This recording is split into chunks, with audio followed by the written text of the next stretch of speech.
Hello, good morning बच्चों। I am Brajesh Mishra, PGT biology. And बच्चों, एक चीज़ जो हमारा चैनल था बायोलॉजी विद ब्रजेश मिश्रा, आज से उसका नाम पता है क्या होगा? बायो पढ़ो। तो इसलिए आज से जो भी वीडियो जो अपलोड हो रही हैं वो सब के सब कौन से चैनल पर होंगी? बायो पढ़ो चैनल पर अपलोड होंगी। ठीक है। हाँ, तो 10th क्लास बच्चों, ये था हमारा चैप्टर कंट्रोल एंड कोऑर्डिनेशन। अगर आप भूल गए हो तो बोलने वाली तो खैर कोई बात ही नहीं है, लेकिन बच्चों बात ये होती है कि थोड़ा सा हमें डिले इसलिए हो जा रहा है क्योंकि बहुत सारी वीडियो दूसरी क्लासेस की भी अपलोड करनी पड़ती है। ये इसीलिए तो कंट्रोल कोऑर्डिनेशन में हमने पीछे तक सब कवर कर लिया था, कोऑर्डिनेशन इन प्लांट तक पूरा। तो आज जो हमारा टॉपिक होने जा रहा है वो है हार्मोन्स इन एनिमल्स। तो बच्चों, ये टॉपिक स्टार्ट करने से पहले मैं कुछ बेसिक चीज़ें बताना चाहूँगा ताकि हम इससे कोऑर्डिनेट कर सकें और ये पूरा टॉपिक ख़त्म करेंगे, लेकिन इस वीडियो में नहीं, आने वाले दूसरे और तीसरे वीडियो में भी। तो हार्मोन्स इन एनिमल्स, तो इससे पहले एक चीज़ ये आप लोगों को मैं बता देना चाहता हूँ, और पहले भी मैंने बोला होगा कि जो इलेक्ट्रिकल इम्पल्स होते हैं, इलेक्ट्रिकल सिग्नल होते हैं, ये फास्ट होते हैं, लेकिन इनकी एक लिमिटेशन होती है। लिमिटेशन क्या होती है? न्यूरॉन सेल से जो कनेक्टेड होते हैं खाली वहीं तक ही इंफॉर्मेशन पहुंचा पाते हैं और कलेक्ट कर पाते हैं। इसका मतलब इनका काम बड़ा ही स्पेसिफिक होता है। ठीक है।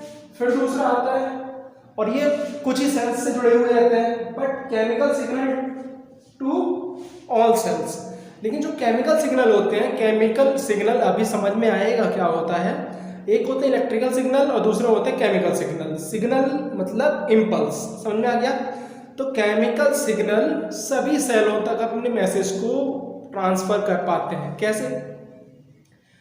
हमारी बॉडी में न्यूरॉन्स हर जगह तो है नहीं है, हर जगह में भी है, तो वो कहाँ पर है? स्पेसिफिक लोकेशन में है, हर एक सेल में नहीं है। लेकिन केमिकल सिग्नल का हमें लास्ट टॉपिक में लास्ट वीडियो में हमने बताया था कि कैसे कैसे वो अपनी इंफॉर्मेशन को एक सेल से दूसरे, दूसरे से तीसरे, तीसरे से चौथे में करते जाते हैं। ठीक है। तो केमिकल सिग्नल आप समझ में आ गया, जिसमें कि उस सिग्नल में उस इंफॉर्मेशन के ट्रांसफरिंग में किसका यूज होता है? केमिकल कंपाउंड का। और केमिकल कंपाउंड में बेटा दो तरह से ट्रांसफर किए जा सकते हैं उसमें जो इंफॉर्मेशन को जो आप ट्रांसफर कर रहे हैं। Chemical signal can be transferred by two methods. दो सिस्टम होते हैं उनके, एक कौन सा होगा? एंडोक्राइन सिस्टम, और दूसरा कौन सा होगा बच्चों? Exocrine system. एंडोक्राइन सिस्टम क्या होता है? अब इसके बारे में बात करते हैं। एंडोक्राइन सिस्टम, एंडो का मतलब होता है इंटरनली। इसका मतलब क्या होता है कि बॉडी में ये कहीं भी किसी एक लोकेशन में ये उस एंडोक्राइन ग्लैंड के अंदर प्रोड्यूस होंगे, लेकिन इनका काम का जो वर्क ऑफ एक्शन की जो साइट होती है, जहाँ पर प्रोडक्शन साइट है, वहाँ से अलग होती है। वर्क ऑफ एक्शन साइट क्या होती है इनकी? वहाँ से अलग होती है। तो जो इनका कंपाउंड होता है, यानी कि जो प्रोड्यूस होता है, ये क्या करते हैं? ये ब्लड स्ट्रीम में डायरेक्ट ट्रांसफर करते हैं, और इसके थ्रू फ्लो होता होता जहाँ पर उसकी ज़रूरत होती है वहाँ उसका वो इफेक्ट हमें देखने को मिलता है, क्योंकि वो वहाँ जाकर काम करते हैं। ये समझ में आ गया।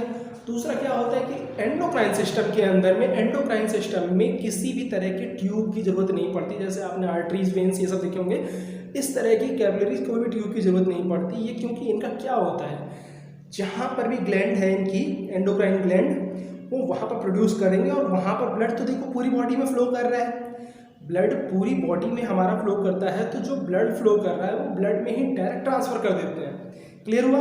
तो जब ट्रांसफर कर देंगे तो इनमें ट्यूब की जरूरत क्या पड़े? इसीलिए ट्यूबलेस भी होते हैं। क्या होते हैं? ट्यूबलेस भी होते हैं।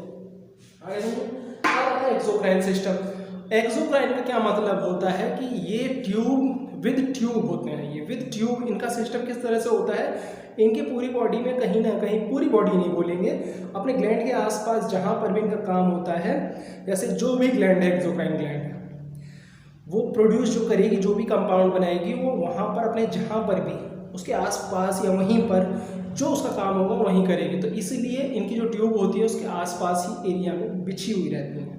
ठीक है। तो ये क्या करते हैं? अपने प्रोडक्ट को, यानी कि जो प्रोड्यूस है इनका, उसमें वो ट्रांसफर करते हैं कंपाउंड को, और ट्यूब के थ्रू फ्लो होता होता फिर वो वहाँ पर कहाँ पर जाता है? अपने वर्क ऑफ एक्शन जो साइट है वहाँ पर। यानी कि एक्सोक्राइन में प्रोडक्शन साइट और एक्शन साइट दोनों सेम होती हैं, और एक्सोक्राइन में क्या होता है? एक्शन साइट और प्रोडक्शन साइट अलग अलग होती हैं। एंडोक्राइन में ट्यूब की जरूरत नहीं पड़ती है क्योंकि वो ब्लड में डायरेक्ट फ्लो करते हैं, और एक्सोक्राइन में ट्यूब की जरूरत पड़ती है। इनमें ब्लड का ऐसा कोई कंसेप्ट नहीं होता है। इन दोनों के एग्जाम्पल देखें, हम बहुत सारे ग्लैंड अभी पढ़ने वाले हैं इसी टॉपिक के अंदर में, तो वो सब के सब किस में आते हैं, एंडोक्राइन में आते हैं। जैसे आपका एड्रिनल ग्लैंड हो गया, इसका जो सीक्रेशन होगा एंडोक्राइन में आता है। जैसे आपका पिट्यूटरी ग्लैंड हो गया, क्लियर हो गया। और कुछ ग्लैंड बच्चों में ऐसे होते हैं जो एंडो और एक्सो दोनों होते हैं, ठीक है, कंबाइंड, जैसे कि पेनक्रियाज हो गया, क्लियर हो गया। और ऐसा नहीं है कि आपने इनको पढ़ा नहीं होगा, आप लाइफ प्रोसेस में जरूर पढ़ के आए होंगे, लेकिन अगर आपको इसमें किसी भी तरह की दिक्कत हो तो प्लीज़ आप मुझे बता दीजिएगा। वैसे मैंने इसको पूरा समझा दिया है, एक्सोक्राइन और एंडोक्राइन क्या होता है। लेकिन हम अगर ये बोलने जाएँ कि हमें क्या पढ़ना है इस टॉपिक के अंदर में, तो हमें पढ़ना है एंडोक्राइन सिस्टम। एक्सोक्राइन सिस्टम आप लाइफ प्रोसेस में पढ़ चुके हैं, इसका एग्जाम्पल होता है जैसे सलाइवरी ग्लैंड, ठीक है, आगे समझ में। तो सलाइवरी ग्लैंड क्या होता है आपका, जैसे जहाँ पर सलाइवा होता है माउथ में, यहाँ पर जॉ के पास में 3 जोड़ी होती हैं, 3 पेयर्स सलाइवरी ग्लैंड की, वो वहाँ पर ट्रांसफर करते हैं, मुंह में ही उसका काम हो जाता है, तो बात खत्म होगी। तो जहाँ पर देखो आप प्रोड्यूस हो रहा है वहीं पर वो काम कर रहा है। तो ये हमारा, हम इसको टच नहीं करेंगे, ये बस मुझे इसे समझाने की जरूरत थी। अब आप देखें वो वहीं पर काम कर रहा है ना। अब एंडोक्राइन में क्या होता है कि ये बॉडी में फ्लो करता है ब्लड के साथ में, और जहाँ पर इसकी जरूरत होती है वहाँ काम करता है। हम एंडोक्राइन सिस्टम के बारे में पढ़ेंगे। तो केमिकल सिग्नल समझ में आएगा होगा आप लोगों को। अब दूसरा आता है केमिकल सिग्नल में ही आपको ये चीज़ बतानी थी कि एक तो आता है आपका एड्रिनल ग्लैंड। एड्रिनल ग्लैंड किस में आएगा, एंडोक्राइन सिस्टम में, जो कि ट्यूबलेस है इसका प्रोसेस, जिसमें ट्यूब की जरूरत नहीं होती है। तो एड्रिनल ग्लैंड, एड्रिनल ग्लैंड से कौन सा हार्मोन रिलीज होता है बच्चों, एड्रिनलिन हार्मोन, एड्रिनलिन हार्मोन। और एक चीज और बतानी थी, जो एंडोक्राइन सिस्टम होता है, एंडोक्राइन सिस्टम में जो भी प्रोडक्ट प्रोड्यूस होता है उनको जनरली हार्मोन्स बोला जाता है, ठीक है। और एक्सोक्राइन सिस्टम में जो भी प्रोड्यूस होते हैं, जो कंपाउंड, केमिकल कंपाउंड प्रोड्यूस होते हैं, उनको हम क्या बोलते हैं, उनको हम बोलते हैं एंजाइम्स। ये बेसिक चीज़ है, ये आपको पता होनी चाहिए। तो एड्रेनलिन हार्मोन ये कहाँ पर होता है बेटा, ये किडनी है, ये क्या चीज़ है, किडनी है। तो जो आपको एड्रिनल ग्लैंड देखने को मिलेगा, ये इसके टॉप पर मिलता है। कहाँ पर मिलता है, टॉप पर, इसके ऊपर देखने को मिलेगा आपको इसके, ठीक है। तो ये क्या होता है, ये आपका एड्रिनल ग्लैंड है। इससे क्या रिलीज होता है बच्चों, इससे निकलता है एड्रेनलिन हार्मोन, क्लियर है। और ऐसा नहीं है खाली ये एक किडनी पे होता है, हमारी बॉडी में कितनी किडनी होती है, 2 किडनी होती है। तो ये दोनों किडनी के टॉप पर देखने को आपको मिलेगा। अब पढ़ते हैं एड्रेनलिन हार्मोन के बारे में। जो एड्रेनलिन हार्मोन होता है इसको हम इमरजेंसी हार्मोन भी बोलते हैं। क्या बोलते हैं बच्चों, इमरजेंसी हार्मोन भी बोलते हैं। इसका बेसिकली क्या काम होता है कि ये जब हमारी बॉडी में किडनी से वहाँ, किडनी की वहाँ जो लोकेशन है वहाँ से रिलीज होने के बाद, ये इमरजेंसी हार्मोन इसके पीछे बोलने का रीज़न ये है क्योंकि ये 3F पर काम करता है, 3F पर काम करता है, जो कि है fear, fight and flight. Fear, fight and flight, 3F पर काम करता है। जैसे कि मान लो अभी आपने इसमें एग्जांपल देखा होगा बुक में, एनसीईआरटी में, स्क्वायरल, गिलहरी, या फिर स्क्वायरल को छोड़िए, आप कोई भी एनिमल देख लीजिए, कोई भी ऑर्गेनिज्म, अगर वो डरता है तो उसके आप रोंगटे वगैरह खड़े हो जाते हैं। वो किसकी वजह से हो जाते हैं, वो हो जाते हैं आपके एड्रेनलिन हार्मोन की वजह से। उसमें क्या होगा कि जब भी वो अपने किसी भी अपने एनिमी को देखेगा तो वो डरेगा, फियर उसके अंदर आएगा। फिर सेकेंड स्टेज आती है, डरने के बाद जब उसे लगेगा कि क्या भरोसा, जान बचाने के लिए तो लड़ना ही पड़ेगा, कोई ऑप्शन ना हो, ठीक है, तो लड़ेगा जितना उसमें कैपेबिलिटी होगी। और जब लड़ने के बाद इंसान या कोई भी जो ऑर्गेनिज्म होता है स्टार्टिंग में तो अपनी दिखता ही है ना कि हो सकता है मैं जीत जाऊँ, तो वो कोशिश करेगा, लड़ेगा, फाइट करेगा। फिर फाइट करने के बाद जब उससे फाइनली रियलाइज हो जाएगा कि वो अब जीत नहीं सकता, जब अगर उसे पता चल जाएगा कि वो जीत नहीं सकता, तो अब क्या करेगा, वो भागेगा। तो यही 3F कंसेप्ट बोला जाता है कि ये एड्रेनलिन जो हार्मोन होता है इनके लिए काम करता है, 3F के लिए। इसी वजह से इसे क्या बोला जाता है, इमरजेंसी हार्मोन। किसी भी ऑर्गेनिज्म को, जैसे ह्यूमन के केस में ही अगर उन्हें डर लगेगा तो उनमें ये हार्मोन का लेवल हाई हो जाता है। हाई होने के बाद देखो वो कैसे काम करता है इमरजेंसी हार्मोन।